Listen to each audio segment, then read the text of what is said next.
Primer video del capítulo de patología del aparato digestivo.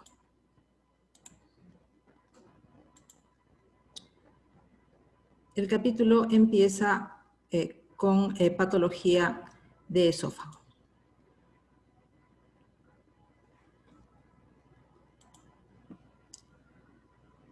Fotografía de la unión gastroesofágica normal.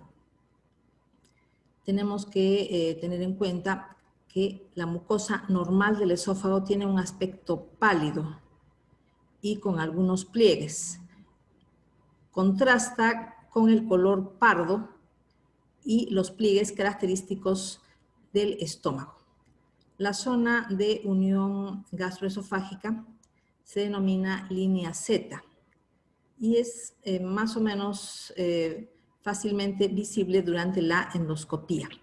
Se tiene que tener en cuenta este aspecto pálido normal de la mucosa del esófago, porque cuando se tenga esófago de Barrett, esto va a cambiar. Fotografía de la mucosa del esófago. Vemos el epitelio poliestratificado plano no cornificado. Se ve la lámina propia, la muscularis mucosa, glándulas que son de tipo submucoso o se ubican en la submucosa, pero la secreción es mucosa. Aquí se observa un conducto excretor rodeado por tejido linfoide, linfocitos de aspecto benigno, y se tiene aquí la capa muscular propia, que tiene dos subcapas, circular interna y longitudinal externa. Tenemos que tener en cuenta que en el tercio superior del esófago predomina el músculo estriado de tipo esquelético. En el tercio medio hay una mezcla de fibras musculares lisas y fibras musculares estriadas, tal como se ve acá. Acá vemos fibras musculares lisas, pero también fibras musculares estriadas de tipo esquelético. Se entremezclan en el tercio medio del esófago.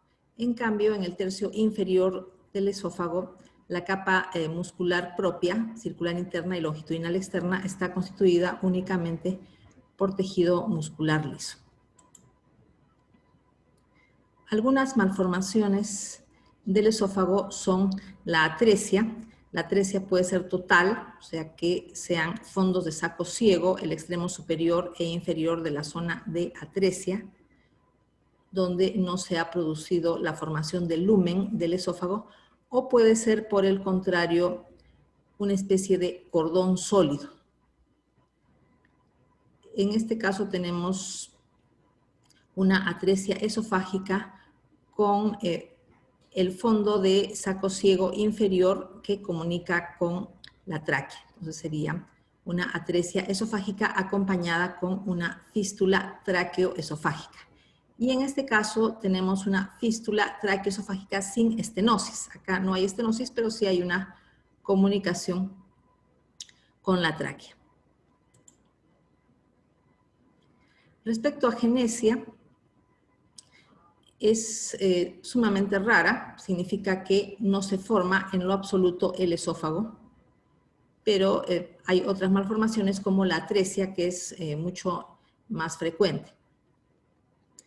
Fístulas, ya hemos presentado algunos esquemas sobre fístulas traqueoesofágica y la estenosis, que viene a ser un estrechamiento en el lumen del esófago, o sea que hay lumen, pero este lumen tiene un diámetro muy estrecho, a diferencia de la atresia, en la cual no hay lumen. Respecto a las complicaciones, tenemos la regurgitación, es decir, que el niño que tiene alguna de estas malformaciones tiene un retorno de el líquido que ingiere hacia la boca. Esto da un peligro, que es el de la aspiración de lo que haya deglutido hacia el pulmón, y evidentemente va a dar unas neumonitis químicas que pueden complicarse con bronconeumonía bacteriana. En cuanto al tejido ectópico, Podemos tener mucosa gástrica en diversas localizaciones en el esófago, tercio superior, medio o inferior, al igual que tejido pancreático y glándulas sebáceas. En cuanto a las complicaciones, se tiene la esofagitis. Por ejemplo, la mucosa gástrica en el tercio superior o en el tercio medio va a acompañarse de secreción de jugo gástrico, o sea, ácido clorhídrico y pepsina, cuando el tejido gástrico ectópico en el esófago es de tipo fúndico. Esto va a dar lugar a procesos inflamatorios locales, o sea, esofagitis en la zona de la mucosa gástrica ectópica. En el caso del tejido pancreático, el jugo pancreático secretado también va a dar lugar a procesos inflamatorios en el esófago, es decir, también esofagitis. En el caso de las glándulas sebáceas, puede haber un efecto de espacio, o sea, se pueden formar algunos nódulos que pueden obstruir el lumen del esófago. En cuanto a los quistes, tenemos que se trata de evaginaciones del lumen del esófago. Los quistes pueden ser de duplicación, de inclusión y de retención o mucoceles. En el caso de mucoceles se retiene moco en la zona del quiste. En el caso de quistes de inclusión se tiene lúmenes más o menos redondeados que están inmersos en la pared del esófago. Y en el caso de quistes de duplicación, se tiene que el quiste es alargado y tiene un efecto como si fueran dos lúmenes paralelos. Uno el principal y el otro el lumen del quiste. En cuanto a complicaciones, se tiene un efecto de ocupamiento de espacio, lo cual va a disminuir el lumen del esófago, produciendo obstrucción y disfagia. Lo mismo sucede en el caso de retención de moco. Puede haber un efecto de ocupamiento de espacio y también efectos inflamatorios a nivel local. Quiste esofágico inmerso en la pared revestido por epitelio respiratorio. Entonces tenemos acá un quiste inmerso en la pared que vendría a ser un quiste de inclusión. Si está revestido por epitelio respiratorio, entonces se va a producir la formación de moco. Y este moco puede dilatar el quiste y tener un efecto de lesión que ocupa espacio. Mucosa gástrica heterotópica en esófago.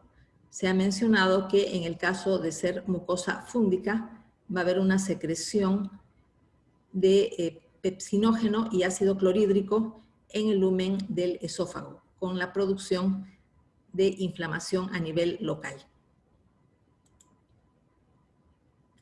Tejido pancreático heterotópico inmerso en pared del esófago, en este caso fundamentalmente islotes de Langerhans y no tejido de páncreas exocrino. En el caso del tejido de páncreas exocrino, los procesos inflamatorios locales son mucho más frecuentes.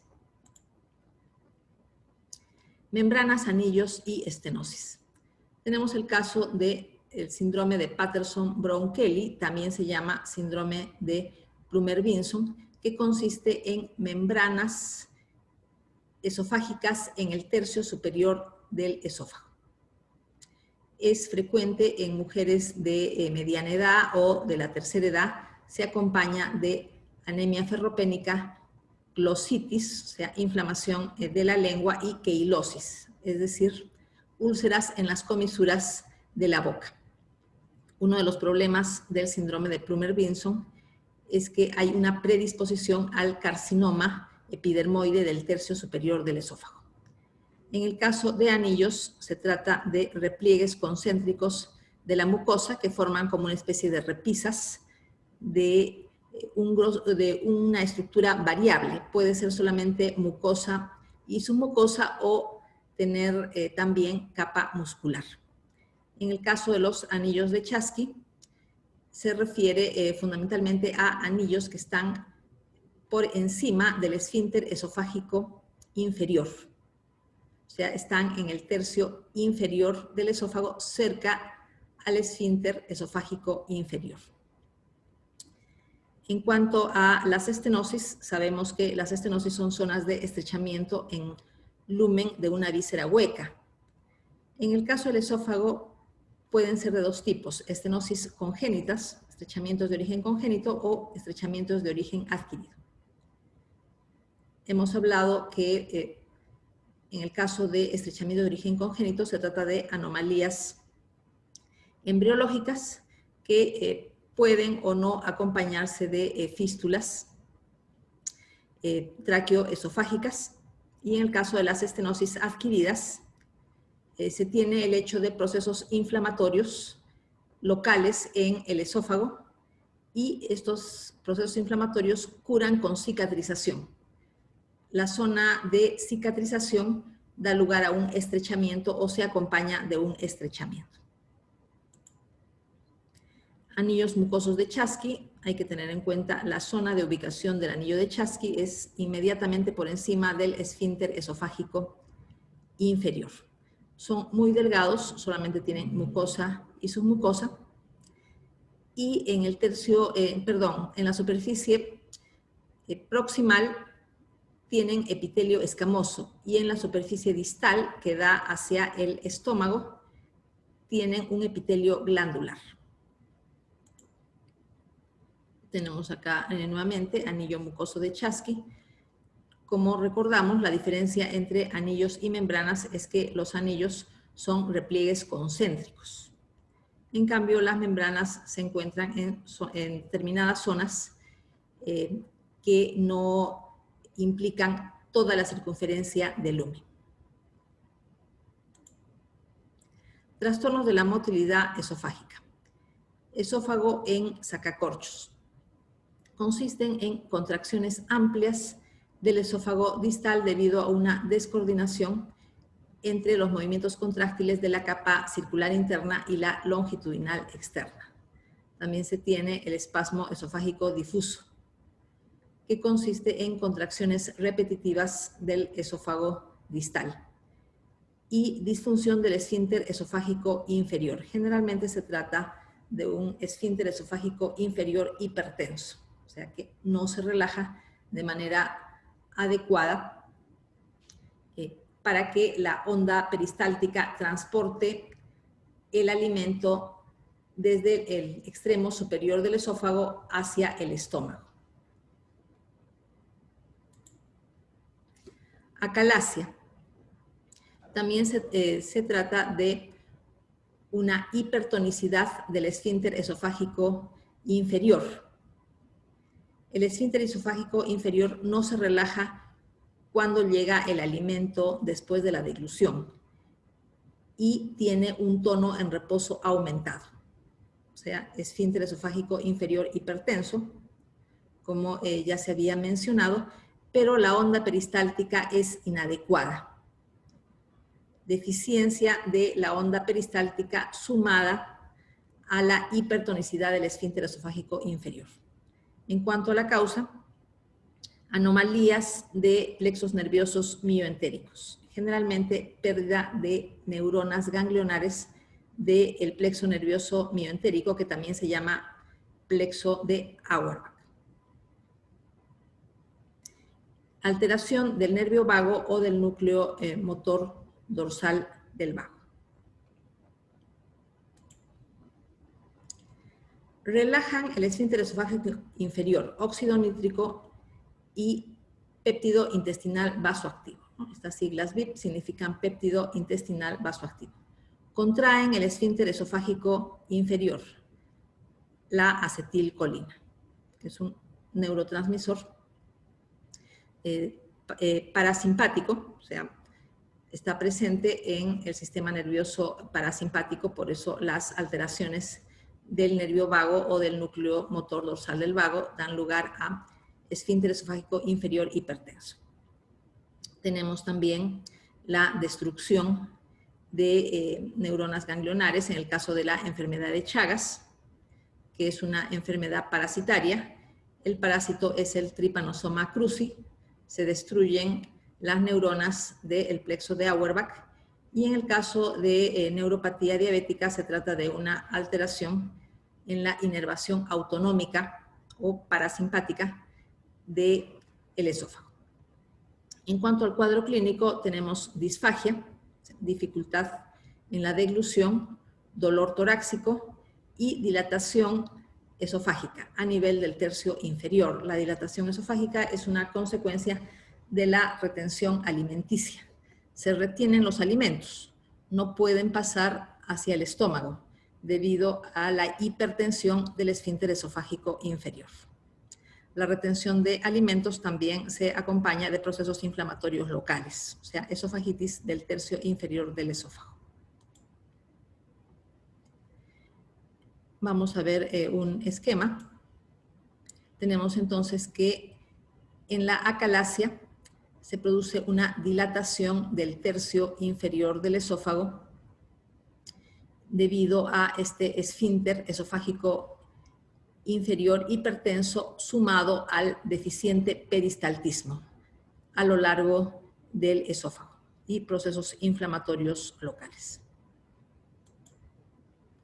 En cuanto a la hernia hiatal, sabemos que en el caso de la hernia hiatal hay una debilidad de la musculatura diafragmática. Por lo tanto, una zona del esófago pasa hacia el tórax a través del hiato esofágico. Tenemos dos tipos: hernia hiatal por deslizamiento y hernia hiatal paraesofágica. Vamos a ver esquemas. Tenemos entonces que en la hernia hiatal por deslizamiento, la porción superior del fondo gástrico pasa al tórax por la debilidad de la musculatura diafragmática. Y en el caso de la hernia hiatal paraesofágica, se forma como una especie de yema del fondo del estómago y esta yema se ubica al costado del esófago. Es fácil comprender que en el caso de la hernia hiatal paraesofágica hay un riesgo de isquemia de esta zona del fondo gástrico que pasa al tórax. En cuanto al cuadro clínico, el trastorno fundamental o la consecuencia fundamental de las hernias hiatales de los dos tipos es el reflujo gastroesofágico. Más adelante voy a mencionar algunos conceptos sobre el reflujo gastroesofágico.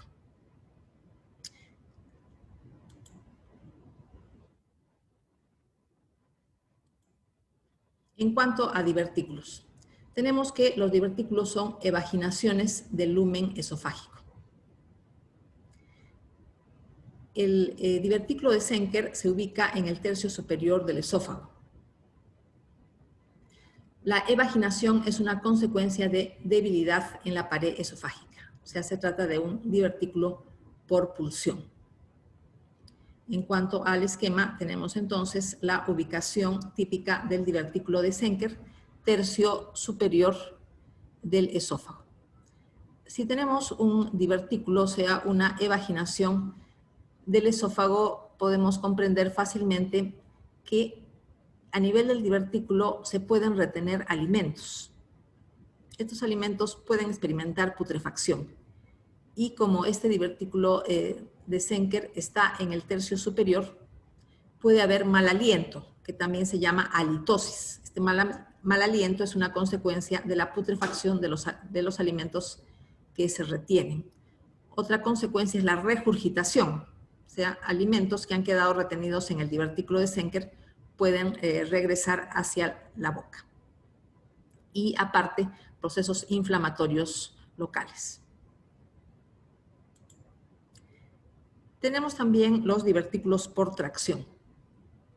Es una consecuencia de procesos inflamatorios de ganglios mediastinales o de cualquier otra estructura del mediastino que causa adherencias a la adventicia esofágica. Entonces, con los movimientos respiratorios hay una tracción sobre la pared esofágica. Repito, consecuencia de estas adherencias, pero se llaman divertículos por tracción. se debe comparar con el caso del divertículo de Zenker, que es más bien un divertículo por pulsión, por debilidad de la pared esofágica. Tenemos también los divertículos del tercio inferior del esófago. Se trata de los divertículos epifrénicos. Entonces, el divertículo epifrénico se ubica en el tercio inferior del esófago.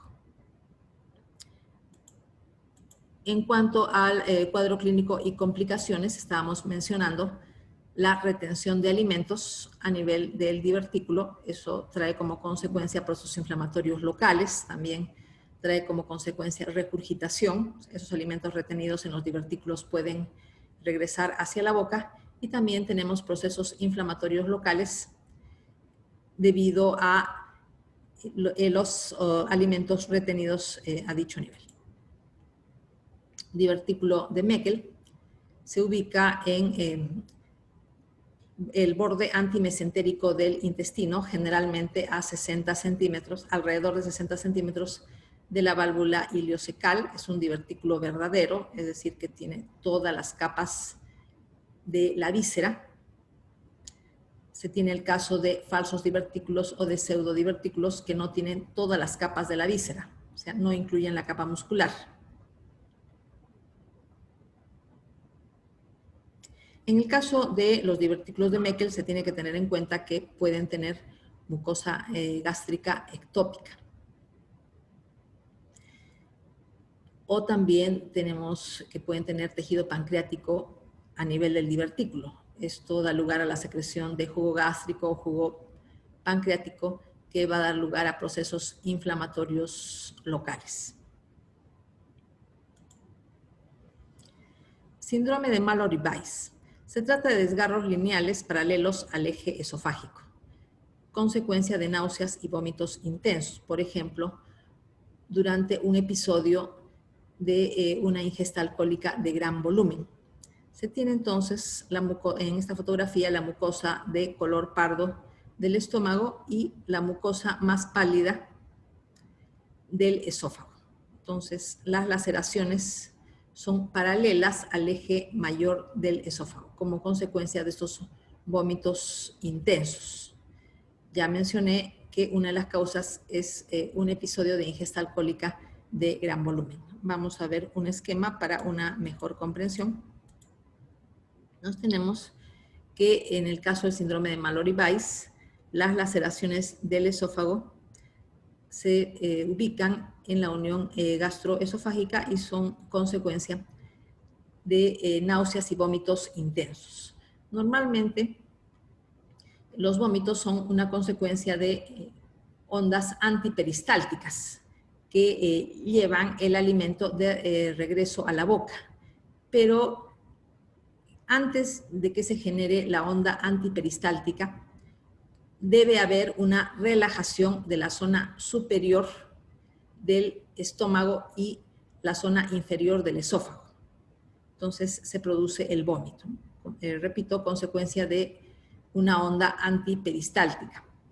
Pero este reflejo que implica relajación de la zona superior del estómago y la zona inferior del esófago puede fallar cuando los vómitos son prolongados.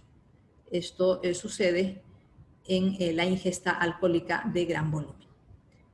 Por eso aumenta bastante la presión en el estómago en el caso de que falle la relajación de esta zona y se pueden producir laceraciones.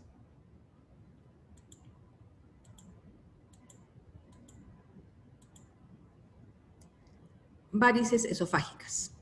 Ya sabemos que las varices son dilataciones venosas. En el caso de las varices debido a hipertensión portal, son consecuencia de dilatación de venas superficiales del tercio inferior del esófago y de la zona superior del estómago.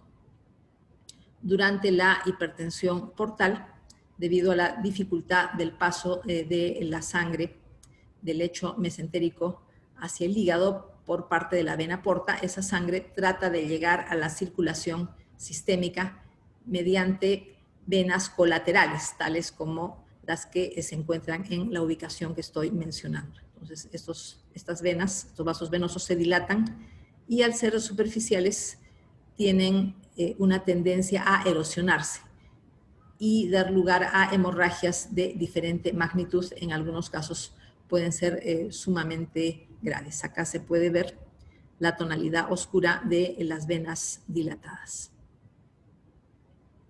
En este caso también se ve lo mismo y estas zonas que se ven como abultamientos son una consecuencia de ligadura de varices esofágicas que han sufrido laceración.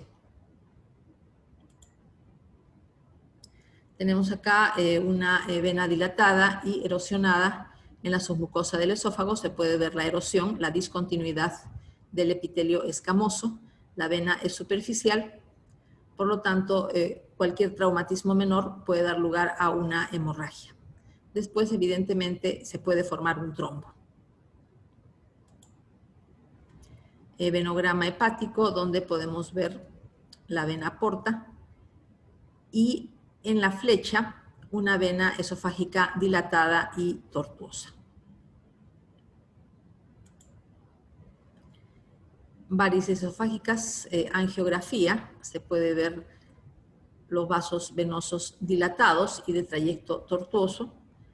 Esta fotografía ya la presenté con las varices del tercio inferior del esófago y también de la zona superior del estómago. Mencioné las ligaduras que implican que ha habido un tratamiento de varices que han sangrado previamente. En esta parte de la fotografía tenemos el epitelio por el certificado plano no cornificado del esófago y un vaso venoso muy dilatado, bastante superficial. Esofagitis, ya sabemos que es la inflamación del esófago. La causa más frecuente, reflujo gastroesofágico.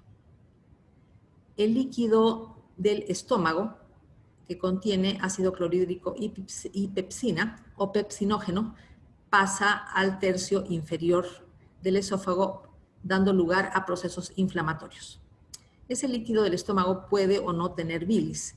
La bilis, de manera independiente, también produce esofagitis. En cuanto al cuadro clínico, tenemos un cuadro de dolor torácico, un cuadro de disfagia, también dificultad en la deglución y un síntoma que se denomina pirosis.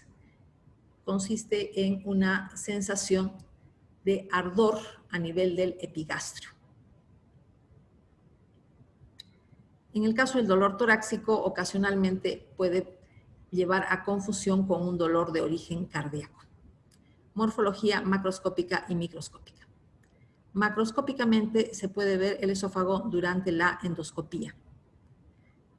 Si hay una inflamación de la mucosa del esófago, durante la endoscopía se va a ver eritema, fundamentalmente. Eritema en la mucosa del esófago, que normalmente es pálida. En cuanto a la microscopía, vamos a ver este tema con algunas fotografías. Hiperemia y enrojecimiento de la mucosa, pueden haber hemorragias focales. El aspecto endoscópico, el aspecto macroscópico del proceso inflamatorio. Microscópicamente, se va a ver en un inicio, cuando la esofagitis recién está empezando, eosinófilos intraepiteliales. Los eosinófilos proceden de los vasos sanguíneos de la lámina propia, o sea, el tejido conjuntivo que está debajo del epitelio. Salen de los vasos porque se trata de un proceso inflamatorio y llegan hasta el epitelio. Al comienzo solamente son eosinófilos, pero después llegan los neutrófilos. Otra consecuencia de la esofagitis es la hiperplasia del epitelio, aumento en el número de capas, un proceso reactivo frente a la inflamación. En esta fotografía lo que se ve son células inflamatorias dentro del epitelio. Al inicio eosinófilos, pero después llegan neutrófilos.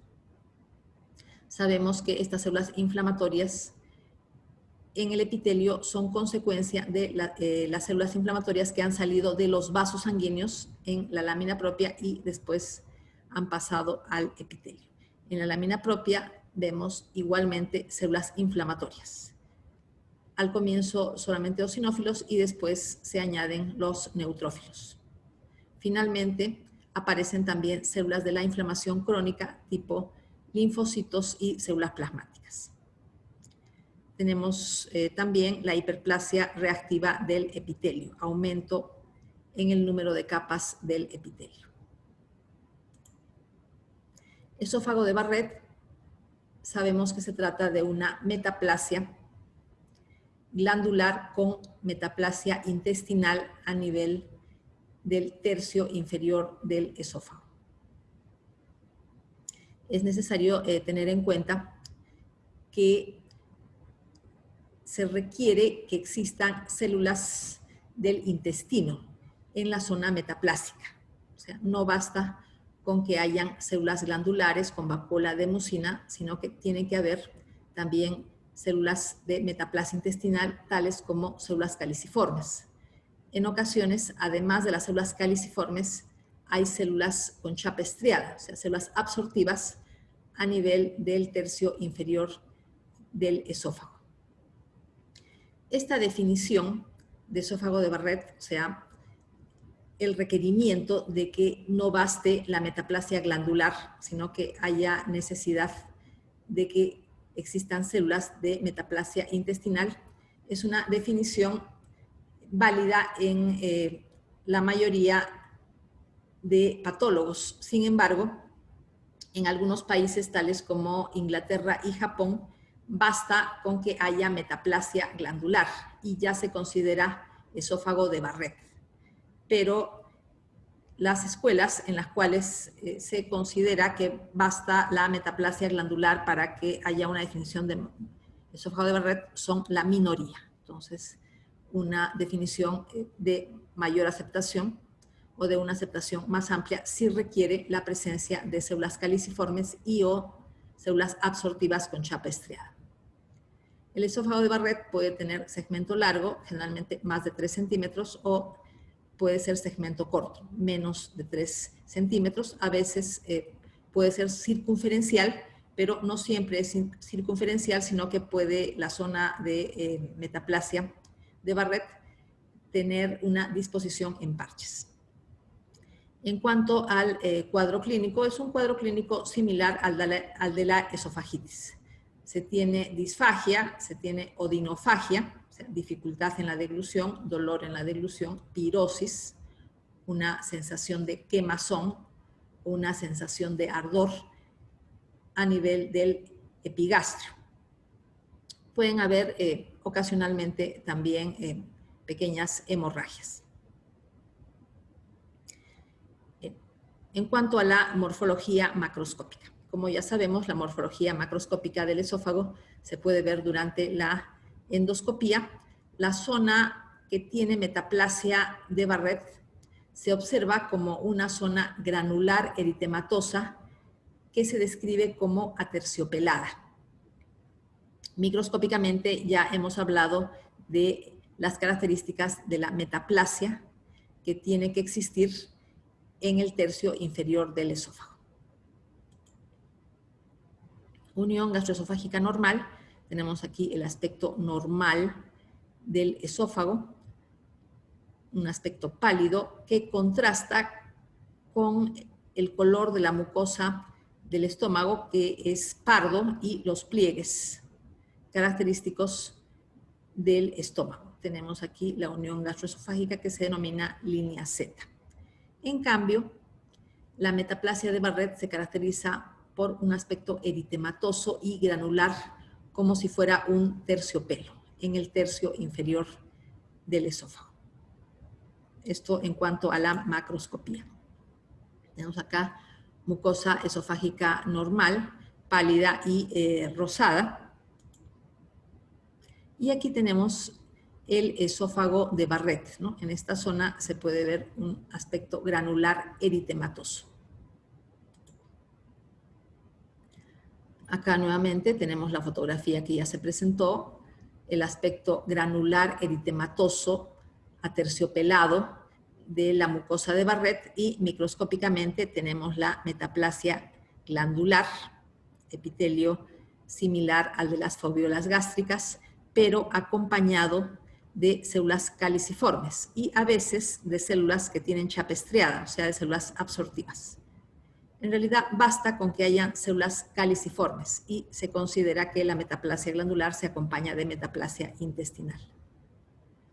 En muy pocas escuelas, como ya mencioné, basta la metaplasia glandular para que se considere esófago de Barrett, pero un concepto mucho más difundido requiere la presencia de por lo menos células caliciformes, como ya lo he indicado.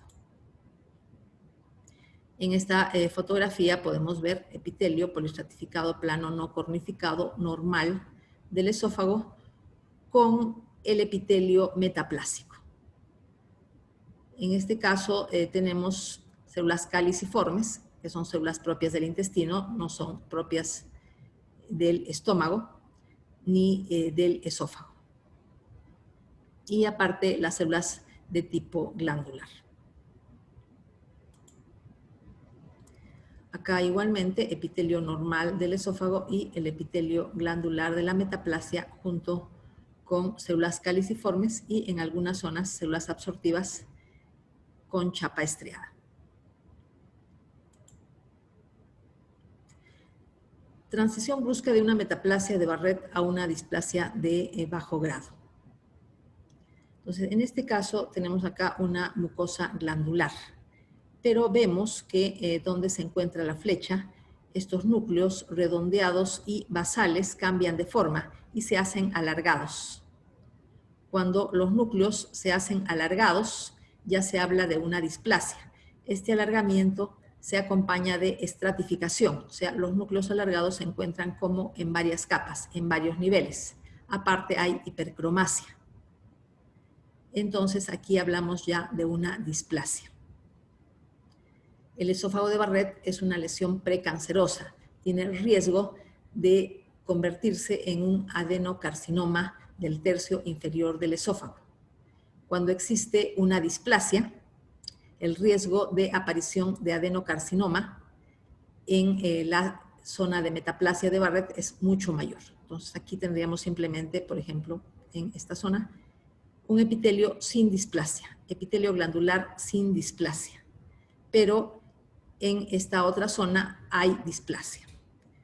La displasia aumenta el riesgo de degeneración a adenocarcinoma. Displasia de bajo grado y tenemos aquí displasia de alto grado en el cual la alteración arquitectural es mayor. Se ven lúmenes glandulares que se encuentran prácticamente conectados entre sí. A esto se denomina aspecto cribiforme, o sea, como si fuera una sola glándula con varios lúmenes.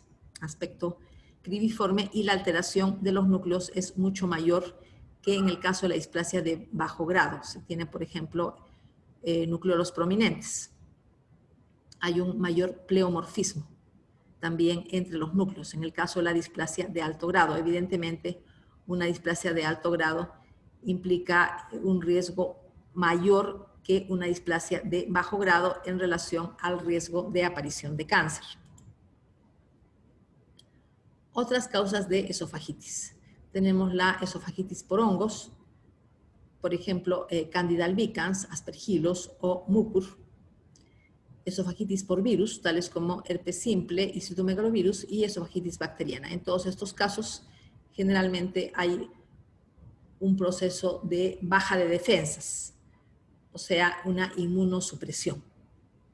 Esofagitis química, es decir, un proceso inflamatorio como consecuencia de ingesta alcohólica, tabaquismo intenso, álcalis o ácidos. En el caso de álcalis se tiene la lejía. Los niños pueden ingerir lejía dando lugar a esofagitis químicas severas por descuido de los padres. Ingieren lejía de esta manera,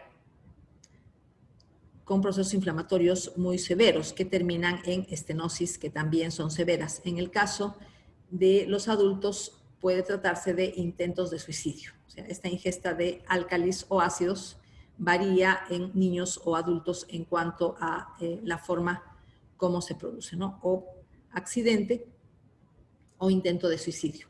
Los líquidos muy calientes también dan lugar a esofagitis. Existen algunas zonas, como el caso de Irán, países árabes en general, donde existe la costumbre de ingerir infusiones, tales como té, por ejemplo, muy calientes. Prácticamente la infusión se ingiere con el agua a temperaturas cercanas a la ebullición. Eso implica una lesión local, una inflamación local por la temperatura. Tenemos el caso de los fármacos, principalmente comprimidos, que pueden quedarse adheridos a la mucosa esofágica durante la deglución y dar procesos inflamatorios locales.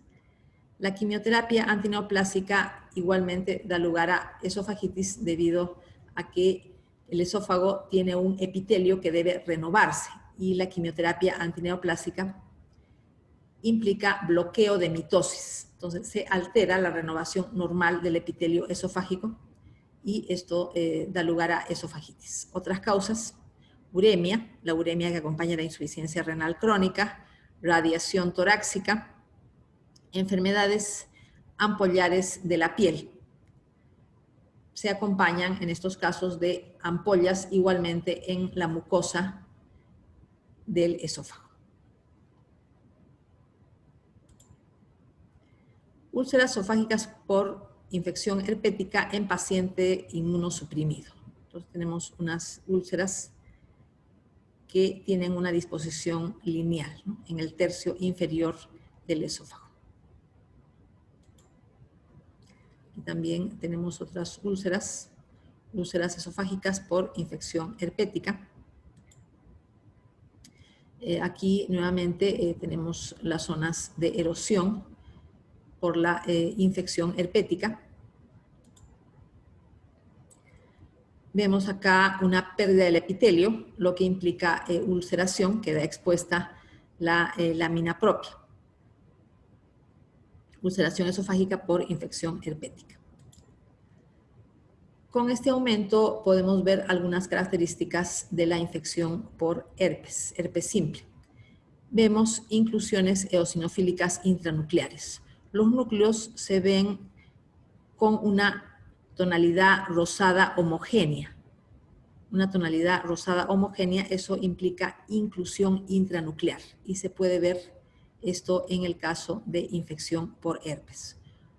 Otra característica de la infección por herpes es la presencia de células multinucleadas. Por ejemplo, aquí vemos más o menos 3 núcleos o 2 núcleos. La multinucleación también es característica de infecciones virales. El proceso infeccioso da lugar a la fusión celular. Aquí se puede ver igualmente la multinucleación. Podemos ver una célula con 3 núcleos, una célula con 2 núcleos. Aquí también otra célula con 3 núcleos, ¿no? O sea, multinucleación en el caso de infección viral herpética. Es parte del efecto citopático del virus y aparte inclusiones intranucleares. Como mencioné, los núcleos de estas células infectadas por herpes tienen un aspecto eosinófilo homogéneo y eso se considera una inclusión intranuclear. Vemos acá unas úlceras lineales, infección viral herpética, y aquí tenemos células multinucleadas.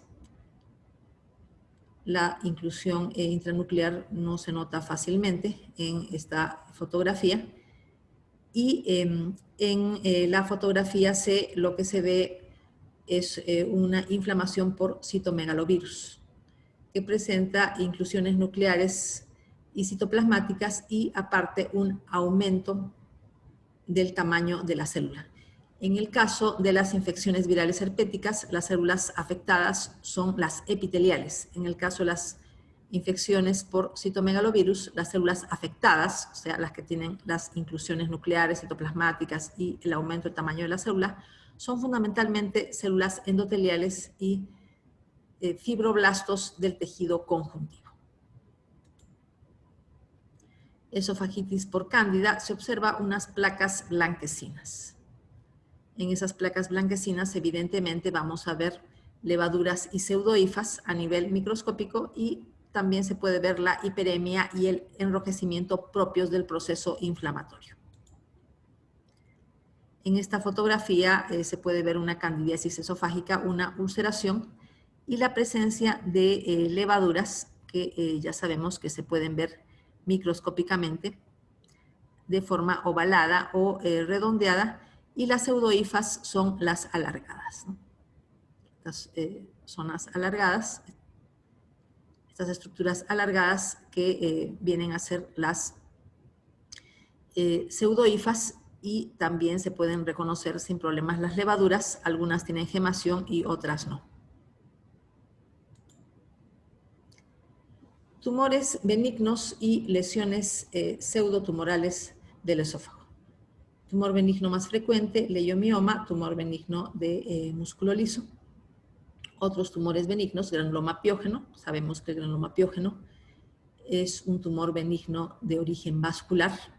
Hemangiomas propiamente dicho, también son tumores benignos vasculares. Neurofibroma, lipoma, fibroma. Papilomas escamosos son consecuencia de la proliferación benigna del epitelio y del tejido conjuntivo.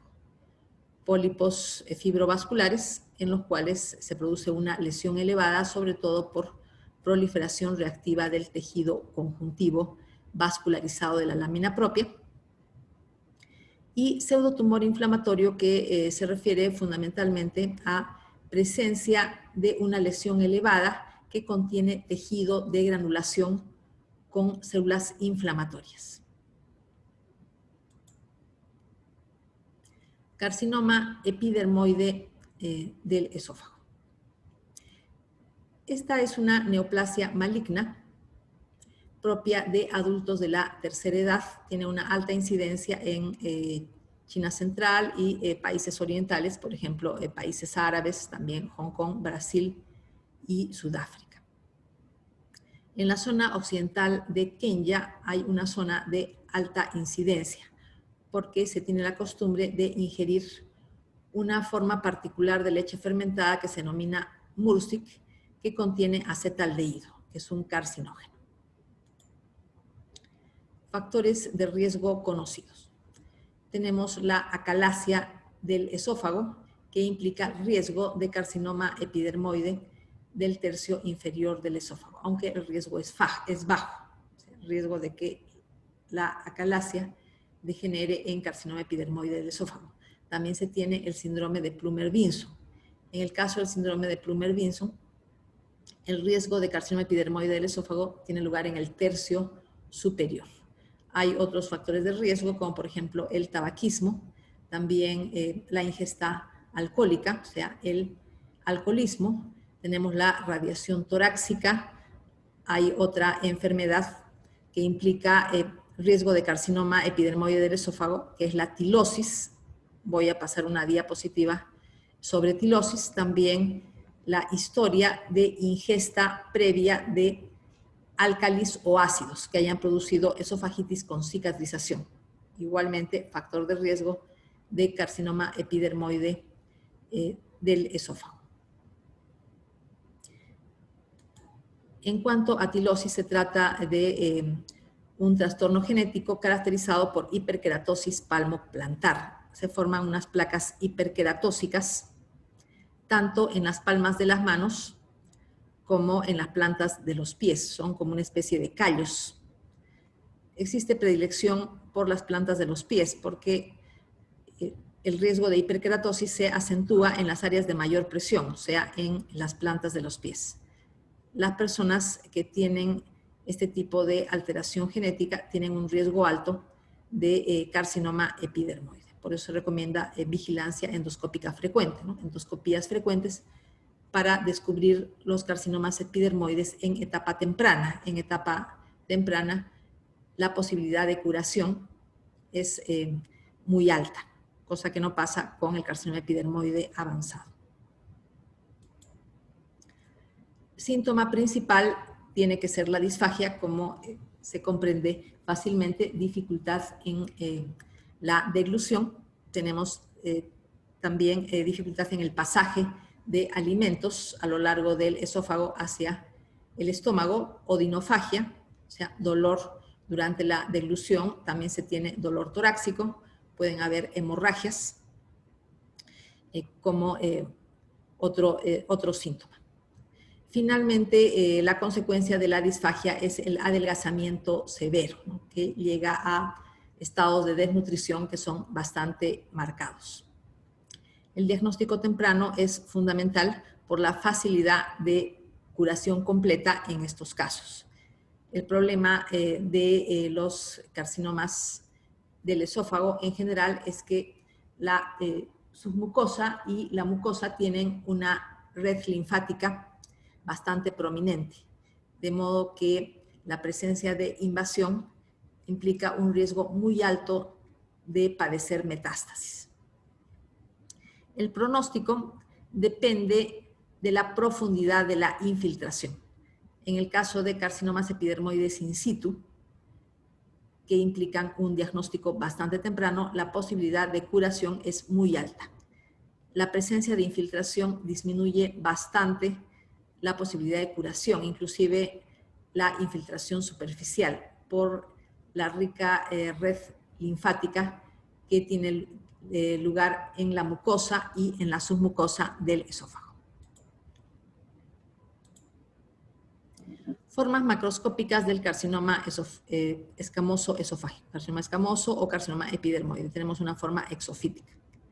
Es una lesión que ocupa espacio y protruye hacia el lumen esofágico. Evidentemente, las formas exofíticas van a dar una disfagia que es marcada, ¿no? Son lesiones que ocupan espacio, protruyen hacia el lado del lumen del esófago.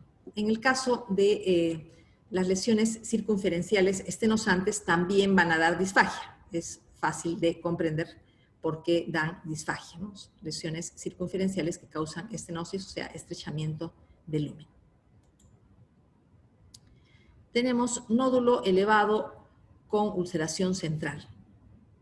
Esta es otra forma que también va a dar disfagia. Una lesión exofítica, pero con una depresión central y bordes elevados. Esta es una lesión que se denomina crateriforme, se parece a un cráter, porque tiene una depresión, pero los bordes son elevados. Finalmente, tenemos la lesión ulcerada. La lesión ulcerada no ocupa espacio, o sea, no protruye hacia el lumen, sino que más bien se extiende en profundidad. Es una lesión plana, en realidad, pero que se extiende en profundidad. Tenemos acá la forma crateriforme, o sea, una ulceración central y bordes elevados. Es igualmente una lesión exofítica, pero con esta característica, ¿no? Ulceración central y bordes elevados, como si fuera un cráter. Evidentemente, esta forma también va a dar una disfagia que es notoria. En la endoscopía se va a ver pues una lesión generalmente que protruye hacia el lumen. Esto fundamentalmente en las formas exofíticas y en las formas crateriformes. También tenemos las formas estenosantes, que se van a reconocer fácilmente en la endoscopía, y por último tenemos las lesiones ulceradas que penetran en profundidad. Cáncer de esófago con ulceración, aquí predomina la ulceración, o sea, es una lesión aplanada que penetra en profundidad. Se ve la infiltración del carcinoma esofágico, las masas de células cancerosas que penetran hacia la lámina propia. Tenemos acá invasión de la mucosa y muscularis mucosa, ¿no? Se puede reconocer la muscularis mucosa y se observa la infiltración neoplásica en la mucosa. Acá carcinoma escamoso queratinizante bien diferenciado del esófago. Se habla de queratinizante porque las células del cáncer tienen un citoplasma eosinófilo, o sea, la formación de queratina. La queratina dentro de las células cancerosas es prominente. Alteraciones moleculares en el carcinoma escamoso esofágico. Inactivación de genes supresores tales como P53, caderina E y Notch1. Amplificación de SOX2. SOX2 es un factor de transcripción importante en la sobrevivencia y autorrenovación de las células madre cancerosas. Sobreexpresión de un oncogen tal como ciclina D1. Diseminación del carcinoma escamoso esofágico. Los del tercio superior metastatizan hacia ganglios linfáticos cervicales y de manera local se extienden hacia el mediastino adyacente, o sea, al tercio superior del mediastino. Los del tercio medio también se extienden de manera local hacia las estructuras mediastinales del tercio medio y metastatizan hacia los ganglios paratraqueales y traqueobronquiales, metástasis linfáticas. Los del tercio inferior metastatizan por vía linfática hacia los ganglios periesofágicos, gástricos y del eje celíaco. Igualmente también los del tercio inferior pueden presentar una diseminación local a estructuras adyacentes. Adenocarcinoma del esófago, la lesión precancerosa principal, esófago de Barrett, con displasia de bajo y alto grado. A mayor grado de displasia, el riesgo de degeneración a adenocarcinoma es mucho mayor. Incidencia anual de displasia en el esófago de Barrett, 0.2 al 2%. Otros factores de riesgo, tabaco y radioterapia al tórax. Igualmente se debe recordar que la radioterapia al tórax es un factor de riesgo también para el carcinoma epidermoide del esófago. Transición desde el esófago de Barrett hasta el adenocarcinoma. Se empieza con un epitelio escamoso normal. Primero hay una esofagitis. En el caso del esófago de Barrett, la causa es el reflujo gastroesofágico, entonces sería una esofagitis por reflujo gastroesofágico. Primero, células inflamatorias intraepiteliales, eosinófilos, neutrófilos. Tenemos también células inflamatorias en la lámina propia, una hiperplasia reactiva del epitelio, aumento en el número de capas del epitelio como reacción frente a la inflamación. El siguiente paso es la metaplasia, el cambio de la mucosa de tipo poliestratificado plano no cornificado hacia una mucosa de tipo glandular con células de metaplasia intestinal. Después aparece la displasia. Nosotros recordamos, como ya expliqué, que en el caso de la displasia los núcleos se hacen hipercromáticos alargados y se disponen en varias capas. En el caso de la displasia de alto grado aparecen alteraciones arquitecturales y alteraciones nucleares de mayor grado. Finalmente tenemos la aparición del adenocarcinoma. Alteraciones moleculares en el adenocarcinoma del esófago. En el caso del esófago de Barrett con displasia, mutaciones de P53 que lo inactivan, porque P53 sabemos que es un gen supresor, pérdida alélica y silenciamiento genético por metilación de otros supresores, por ejemplo, P16. Entonces, las inactivaciones de genes supresores pueden ser por mutación, por pérdida del alelo, por ejemplo, por delesión, y silenciamiento epigenético por metilación. Tenemos anomalías cromosómicas presentes, tales como tetraploidía y aneuploidía.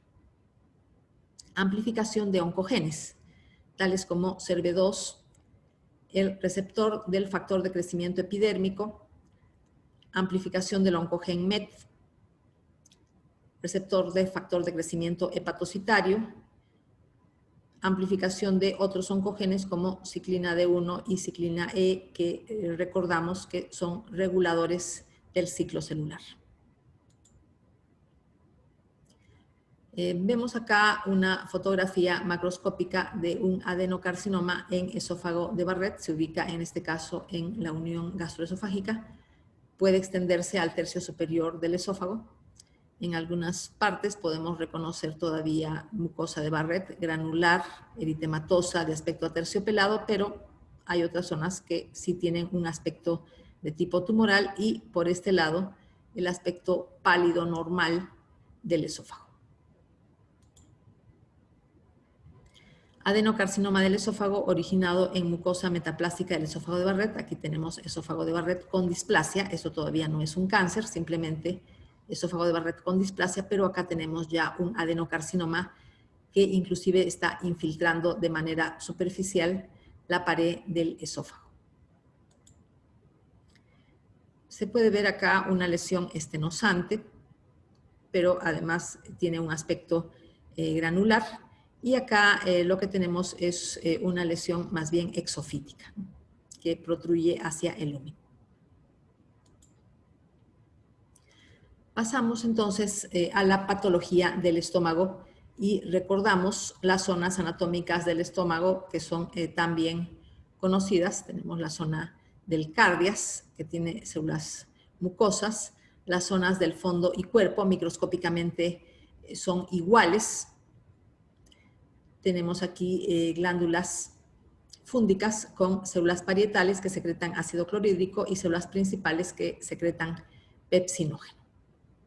A nivel del antro, lo que se tiene son glándulas mucosas, pero con células neuroendocrinas, que se denominan células G, secretoras de gastrina. Las células mucosas del antro son similares a las células mucosas de las glándulas cardiales. La diferencia es que en el cardias no tenemos células secretoras de gastrina que sí existen en la mucosa del antro. Y por último, el esfínter pilórico. Ya hemos visto la morfología normal del esófago, es un espécimen de necropsia, la línea Z, el color pardo y el aspecto con pliegues del estómago, y finalmente tenemos acá el esfínter pilórico. En esta fotografía se puede ver a un tamaño mayor el esfínter pilórico y la zona del antro. Microscopía de la mucosa antral. En la mucosa gástrica tenemos algunas zonas. Tenemos el epitelio superficial o epitelio foveolar. El epitelio ya sabemos que es simple, cilíndrico y tiene una vacuola de mucina. Tenemos la zona de los cuellos glandulares. En la zona de los cuellos glandulares se produce las mitosis, la zona de renovación del epitelio. Y aquí tenemos células multipotentes que pueden dar lugar tanto a las células foveolares, que son de la parte superior, como a las células glandulares, que se encuentran en la zona inferior. Entonces tenemos compartimento foveolar, epitelio foveolar, hasta los cuellos glandulares, las zonas de mitosis. Y el compartimento glandular, tenemos aquí las glándulas antrales. Son de tipo mucoso, pero también mencionamos que contienen células neuroendocrinas, productoras de gastrina, que se llaman también células G. ¿Dónde se ve la atrofia? La atrofia se ve evidentemente en el componente glandular. Cuando hay atrofia, no se observa el componente glandular que está lleno a plenitud, sino se empieza a observar disminución en el número de glándulas. Entonces, se observan zonas de tejido conjuntivo intercaladas con grupos de glándulas. Eso implica pérdida glandular, porque estamos viendo que el compartimento glandular debe estar repleto de glándulas hasta la muscularis mucosa. Microscopía de la mucosa fúndica. Hemos dicho que microscópicamente tanto el fondo como el cuerpo gástrico son iguales. ¿Cuál es la diferencia? El compartimento glandular a nivel de la mucosa fúndica es mucho más largo en relación al compartimento foveolar. Igualmente tenemos la zona de los cuellos glandulares donde se produce mitosis. Acá hay células multipotentes que pueden dar lugar tanto a células foveolares como a células glandulares. Ya conocemos el compartimento glandular con células parietales y células principales que secretan respectivamente ácido clorhídrico y pepsinógeno. Podemos reconocer aquí la muscularis mucosa y evidentemente cuando hay atrofia, el compartimento glandular sufre pérdida de glándulas. Entonces no se observa repleto de glándulas, que es lo normal, sino se observan zonas con glándulas intercaladas con zonas de tejido conjuntivo que implican que han desaparecido las glándulas debido a la atrofia. Generalmente es consecuencia de procesos inflamatorios que acompañan a la gastritis. Anomalías congénitas del estómago. Estenosis hipertrófica congénita del píloro. Se trata de una herencia multifactorial. Sabemos que la herencia multifactorial significa que intervienen varios genes, a la vez más factores ambientales. Es más frecuente en hombres. Cuadro clínico: entre 3 y 6 semanas del nacimiento, o entre 3 y 6 semanas de vida, el niño empieza a experimentar vómitos no biliosos explosivos prontamente después de la ingesta de leche. Esto implica además un peligro de desnutrición y el lactante está prácticamente con deseo de ingerir sus alimentos de manera muy frecuente. En cuanto al tratamiento, se debe hacer una resección del músculo liso del esfínter pilórico. El músculo liso del esfínter pilórico está hipertrófico, a tal punto que inclusive la zona del píloro se puede observar como una masa ovoidea en la inspección del abdomen previo a los vómitos. Entonces hay una necesidad de realizar la resección de este músculo liso hipertrófico del píloro. Tejido pancreático ectópico en la pared gástrica, eso es lo que se denomina coristomas. Puede dar lugar a nódulos en la pared gástrica, nódulos que protruyen hacia el lumen gástrico, pero generalmente no hay mayores consecuencias. Músculo hipertrófico en el esfínter pilórico causante de la obstrucción. Entonces tenemos un píloro en el cual se ve la pared bastante engrosada. Acinos pancreáticos y conducto excretor inmersos en el tejido glandular del estómago, ¿no? Es lo que se denomina tejido pancreático ectópico, que viene a ser un coristoma. Es una lesión benigna, generalmente no tiene consecuencias clínicas. Gastritis aguda, procesos inflamatorios agudos de la mucosa del estómago, consecuencia de la ingesta de alcohol, aspirina, antiinflamatorios no esteroideos, drogas antineoplásticas, ácidos o álcalis. Hemos mencionado que la ingesta de ácidos o álcalis produce esofagitis aguda, que después termina en una cicatrización y estenosis del esófago. Pero esos ácidos o álcalis ingeridos pueden llegar también al tercio superior del esófago, causando procesos inflamatorios locales y también cicatrización. Otras causas: reflujo de sales biliares del duodeno, sucede en la gastrectomía distal. Mencionábamos que para el caso del esófago, tanto las sales biliares o la bilis en general como la secreción ácido péptica del estómago pueden causar procesos inflamatorios. Tabaquismo intenso, estrés, infecciones sistémicas por bacterias o virus, tales como el citomegalovirus, isquemia y shock, irradiación o congelación gástrica, y por último tenemos el traumatismo de la intubación nasogástrica. Gastritis aguda, se ven erosiones puntiformes que se acompañan de microhemorragias o hemorragias puntiformes. La sangre de la hemorragia puntiforme no se ve roja, sino se ve de un color marrón, ¿no? Debido a la digestión de la sangre por el ácido gástrico. Gastritis aguda, aquí vemos en esta zona erosión superficial, se ha perdido el epitelio y a este nivel puede haber hemorragia. Características microscópicas de la gastritis crónica. Según la ubicación del infiltrado inflamatorio crónico, de tipo linfocitario y con células plasmáticas, puede ser superficial, es decir, en la mucosa del epitelio foveolar. El proceso inflamatorio puede centrarse ahí, en la lámina propia del epitelio superficial, pero puede ser superficial y profunda. En el caso de la forma profunda, el infiltrado inflamatorio se ubica no solamente en la parte foveolar, sino también en la zona ganglio, en la zona glandular. Actividad del proceso inflamatorio. Depende de la presencia de eosinófilos. Si solamente están presentes linfocitos células plasmáticas, diríamos una gastritis crónica, no activa. Pero si a esos linfocitos y células plasmáticas se les suman neutrófilos, decimos gastritis crónica activa. Debemos tener en cuenta que en el caso del estómago, la presencia de neutrófilos en una gastritis crónica no significa gastritis crónica y aguda, sino se utiliza la expresión gastritis crónica activa. Repito, la actividad significa presencia de neutrófilos en la mucosa del estómago y eso se puede ver en las biopsias. Se tiene que observar la presencia de atrofia glandular y grada.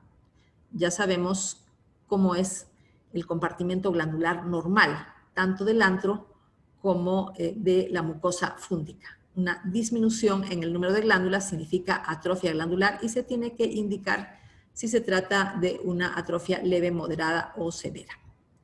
Metaplasia intestinal y tipo. Ya sabemos lo que es metaplasia intestinal, presencia de células del intestino en la mucosa gástrica. La metaplasia intestinal puede ser de tipo completo o incompleto. Hablamos de una metaplasia de tipo completo cuando se parece a la mucosa del intestino delgado. Es decir, tiene células caliciformes, tiene células absortivas con chapa estriada y puede o no tener células de Panet, células con gránulos rojos. Y hablamos de metaplasia intestinal incompleta cuando la metaplasia se parece al colon. Es una metaplasia tipo colónico, en la que predominan las células caliciformes y no hay células absortivas. Con chapa estriada tampoco células de Panet. La metaplasia intestinal incompleta, o sea, de tipo colónico, tiene un mayor riesgo de evolucionar hacia adenocarcinoma. Se tiene que informar si existe displasia y el grado de la displasia, leve, moderada o severa. Y por último, la presencia de Helicobacter pylori. Las muestras de antro y cuerpo gástrico se evalúan por separado. Tenemos entonces acá el epitelio foveolar, los cuellos glandulares y el epitelio glandular. Pero vemos que el compartimento glandular no está completo porque tiene zonas desprovistas de glándulas que tienen tejido conjuntivo. Entonces, en estas zonas se han perdido las glándulas, han desaparecido las glándulas por destrucción de las mismas debido al proceso inflamatorio. Tenemos además células inflamatorias de tipo crónico, linfocitos y células plasmáticas. La gastritis en este caso es superficial y es profunda, porque las células inflamatorias no están únicamente en la lámina propia del compartimento foveolar, sino el proceso inflamatorio o las células inflamatorias están presentes también en el compartimento glandular. Hay metaplasia intestinal, ¿no? Y aquí se tendría que observar si se trata solamente de células caliciformes. Si se trata solamente de células caliciformes, diríamos metaplasia intestinal incompleta, o sea, de tipo colónico, se parece al colon. Helicobacter pylori, observado con una coloración argéntica de Steiner, una coloración con plata. Se pueden observar las bacterias. Las bacterias tienen forma de S o forma de C. Son bacterias curvadas. Se adhieren a las células epiteliales mediante adhesinas. Viven en el moco gástrico, pueden adherirse a las células epiteliales en el borde superior o en las uniones intercelulares. Tenemos acá una coloración con azul de metileno donde podemos ver estas bacterias en forma de C, curvadas, o en forma de S, forma ondulada, tanto en el moco gástrico como en la superficie de las células epiteliales y en las uniones intercelulares. Bueno, acá nuevamente coloración con plata para la observación de las bacterias, neutrófilos intraepiteliales y en la lámina propia. Cuando existen neutrófilos en el epitelio o en la lámina propia, hablamos de gastritis crónica activa. Mencionaba que no se utiliza el término de gastritis crónica y aguda, en este caso, sino gastritis crónica activa. Y en esta parte de la foto podemos ver un folículo linfoide, que es producto de la inflamación crónica con su centro germinal. En la lámina propia del compartimento foveolar vemos linfocitos y células plasmáticas. Habría que ver si hay o no neutrófilos para decir si se trata de una gastritis crónica activa o no activa. Gastritis activa, presencia de neutrófilos, como ya lo mencionaba. En cuanto al Helicobacter pylori. El Helicobacter pylori es un bacilo en espiral o curvado que vive en el moco gástrico. Puede adherirse a las vacuolas de mucina de las células del epitelio superficial o ubicarse en uniones intercelulares. La transmisión es vía fecal-oral. Por esta razón, existe un riesgo de reinfecciones después del tratamiento.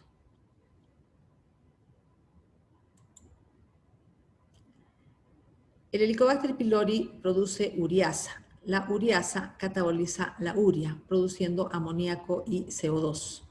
El amoníaco es una sustancia alcalina que neutraliza el ácido gástrico y crea un microambiente favorable en la superficie de la mucosa gástrica, un ambiente favorable para el Helicobacter pylori.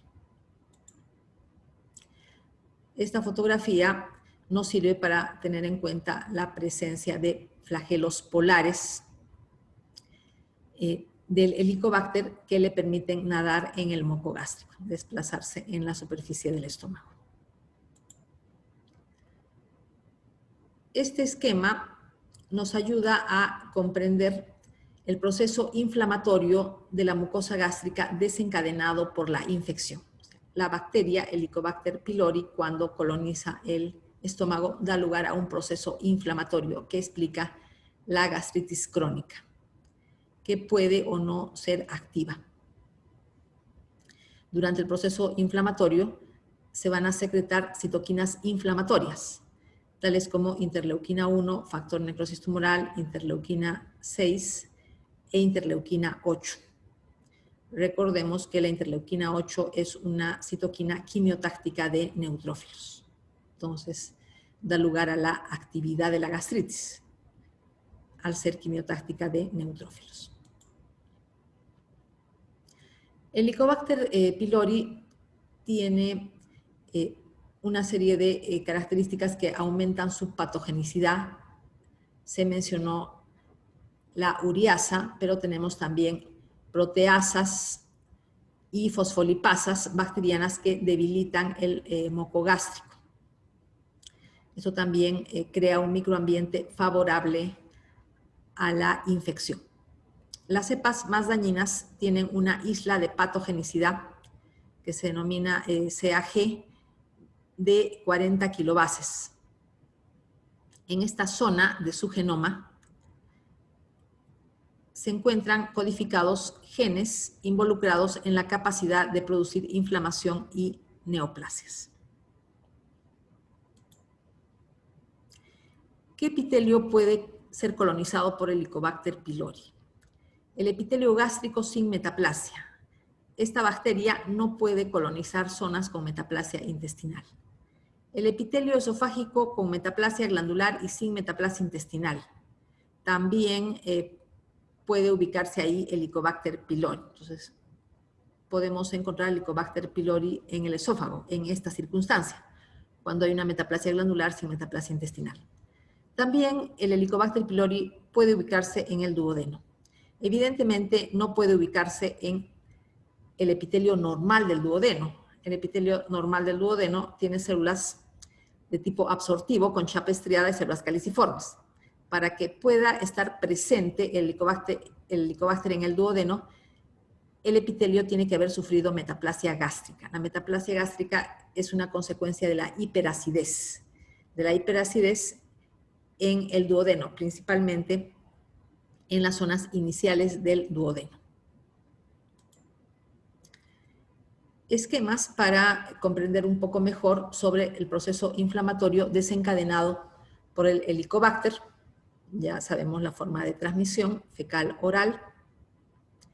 Tenemos la posibilidad del Helicobacter de desplazarse por el moco gástrico en base a sus flagelos y llegar hasta la superficie de la vacuola de mucina de las células epiteliales y a las uniones intercelulares. Este segundo esquema ilustra uno de sus factores de agresividad, que es la producción de ureasa, que descompone la urea en amoníaco y CO2. Este amoníaco es una sustancia alcalina que neutraliza el ácido gástrico y crea un microambiente favorable a la bacteria. Tenemos también el daño al moco gástrico que realiza enzimas del Helicobacter. Finalmente, el proceso inflamatorio en sí mismo, que es lo que daña el epitelio, produce gastritis crónica con o sin actividad y atrofia glandular. El proceso inflamatorio destruye las glándulas, como ya lo mencioné, con la producción de atrofia. Consecuencias de la atrofia glandular de la gastritis crónica. Cuando afecta fondo y cuerpo, se produce hipocloridria, es decir, que se favorece la colonización bacteriana. Nosotros sabemos que el ácido del estómago, el ácido clorhídrico, destruye las bacterias que pudieran haber ingresado con los alimentos. Pero cuando hay atrofia a nivel de la mucosa del fondo gástrico y del cuerpo gástrico, disminuye la producción de pepsinógeno y ácido clorhídrico. Favorece la colonización bacteriana. La hipocloridria da lugar a una hiperplasia de las células secretoras de gastrina del antro. La hipersecreción de gastrina es un fenómeno compensatorio frente a la hipocloridria. En el caso de anemia perniciosa, la atrofia a nivel de fondo y cuerpo puede ser tan severa que da lugar a acloridria. Clasificación de la gastritis crónica según zonas del estómago afectadas. Tenemos la gastritis tipo A o autoinmune, en la que se producen anticuerpos contra las células parietales o factor intrínseco. Es lo que denominamos anemia perniciosa. Afecta fondo y cuerpo. Evidentemente, la hipocloridria y la acloridria son notorias. Tenemos la tipo B o no inmune. Puede ser antral o hipersecretoria. O sea, hay una hiperacidez, una gastritis con hiperacidez. O también tenemos lo que se llama pangastritis o gastritis ambiental, en la cual se afectan en parches el fondo y antro. La afectación en parches significa el proceso inflamatorio en parches en el fondo y antro junto con la atrofia, que también va a ser en parches. Gastritis autoinmune, el infiltrado inflamatorio es a predominio del compartimento glandular.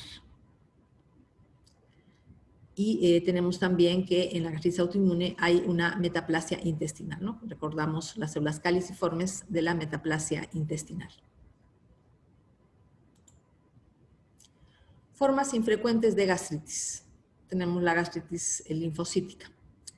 Los linfocitos se ubican a nivel intraepitelial, lo cual es similar a la enfermedad celíaca del intestino y a la colitis crónica microscópica de tipo linfocítico. Es decir, tanto en la celíaca como en esta otra afección, predominan los linfocitos intraepiteliales. Gastritis eosinófila. Afecta el antro y duodeno. Hay una obstrucción crónica por fibrosis. Infiltración eosinófila en todas las capas. Puede ser una consecuencia de alergenos en la leche de vaca, también la soya, que puede funcionar como un alergeno, y fármacos. En el caso de la gastroenteritis alérgica, la diferencia con la gastritis eosinofílica es que la infiltración eosinófila se limita a la mucosa y no se produce la fibrosis de la pared gástrica, que es típica de la gastritis eosinofílica. La fibrosis de la pared gástrica puede acompañarse de obstrucción cuando la afectación sucede cerca al píloro. Gastritis granulomatosa. Se pueden ver granulomas en el contexto de enfermedades granulomatosas, tales como sarcoidosis, tuberculosis, afecciones por hongos, o puede ser idiopática. O sea, simplemente granulomas, pero sin un diagnóstico específico. Gastropatía reactiva. Es una consecuencia de la ingesta de antiinflamatorios no esteroideos, reflujo biliar, a eso también se llama gastritis alcalina. Hemos mencionado la antrectomía y también traumatismo. Hay una hiperplasia foveolar. El compartimento foveolar se alarga y adopta una forma en espiral. Cambios regenerativos glandulares e hiperplasia de las fibras musculares lisas. Fibras musculares lisas de la muscularis mucosa. Entonces, las fibras de la muscularis mucosa, debido a la hiperplasia, pueden llegar hasta el compartimento foveolar. Tenemos acá una hiperplasia del compartimento foveolar, un aspecto en espiral del compartimento foveolar, y a nivel del compartimento glandular tenemos presencia de fibras musculares lisas como consecuencia de la hiperplasia de la musculatura de la muscularis mucosa. Esto además del proceso inflamatorio en sí mismo, o sea, linfocitos, células plasmáticas en la lámina propia. Ectasia vascular gástrica antral. Se llama también estómago en sandía.